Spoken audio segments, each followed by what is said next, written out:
once in a while, the Spirit of God comes and moves on them, and there is an explosion of generosity.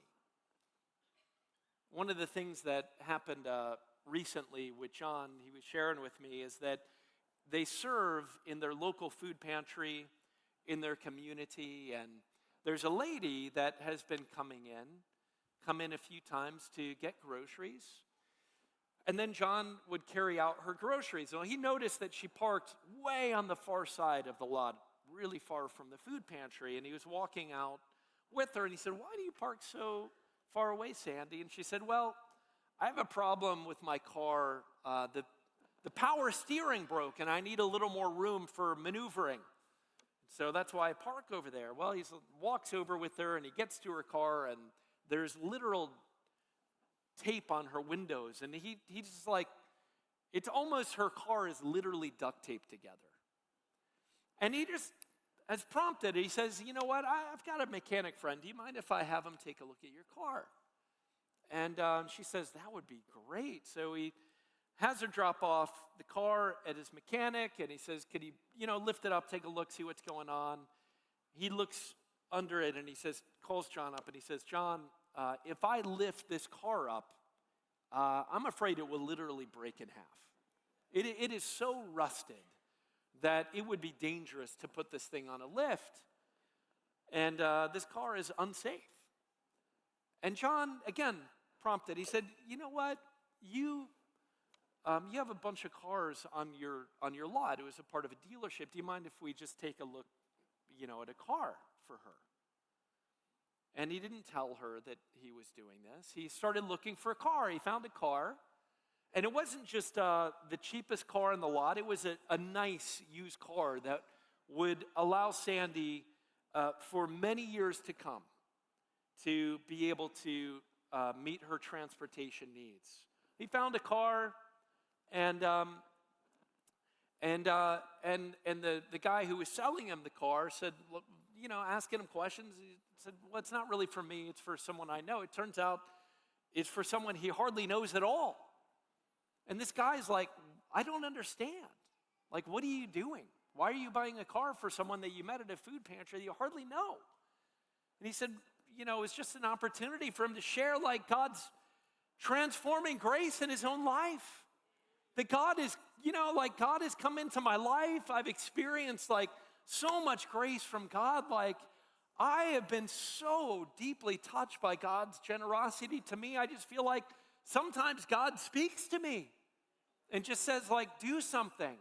And so this is just a little thing that I'm doing. For him, it was not a big thing. And the word, as you can imagine, started to spread around this dealership, and strangers started coming up to him saying, "Well, what are you doing? Yeah, I heard you're buying a car for almost a stranger." The owner of the dealership called up, because somebody called up in the middle of this and said, "Man, I just can't believe that you're doing this. I want to get in on this." And he said, "I'm going to throw in an extra $500. Any repairs that need down the road, you just have her come here, and $500, and we'll do that."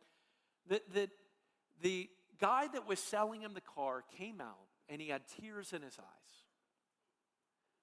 And he said, "You know what, John? At Christmas, we take these big bows, to make cars look prettier. We've got these big red bows that we put on cars to sell more of them. How about we put one of those bows on our car? And when Sandy comes, she'll see this big bow on the car." They put this bow on the car, and Patty, drives Sandy up, and she is literally getting out of the car, and she is shaking. She's shaking. And she said, "John, you could have bought me an orange car with purple wheels, and I would have been so happy, but I can't believe that you guys did this for me. I can't believe that you did this for me." This explosion of grace and generosity. Friends, the Spirit of God is moving and speaking, and He is transforming lives, and He wants to transform people through you, through His grace, through you.